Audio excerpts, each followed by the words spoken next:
So in Fresh Tracks, every mythic has their own personality. What that means is they have their own perceptions and view of the world of Norwin, and they tell it in different ways. For example, our main narrator, Coda, she tells tales of hope and inspiration. So a lot of the levels that appear over the course of her playthrough are going to be more poppy and more upbeat.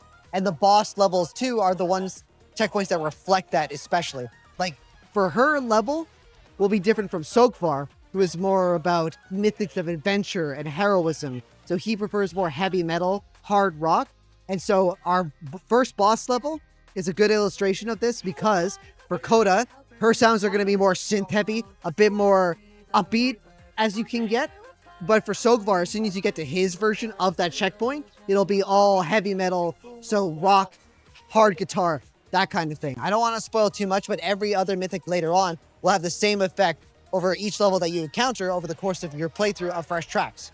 If you're ever a big skier, our studio is based in Vancouver, so a lot of us do go skiing. What skiing is inherently rhythmic. If you've ever been downhill skiing or cross-country skiing, you'll know that once you get into a flow state, you're carving through your runs or you're traveling cross-country, you kind of get into a rhythmic inherently, like you're bobbing to whatever music you have in your head. If you're listening to something, you feel more inclined to move to like your own rhythm, which makes you like your endurance better, but you also feel like you're connecting with your movements that much more.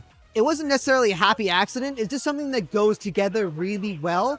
And we were just able to find a lot of that fun over the course of our development.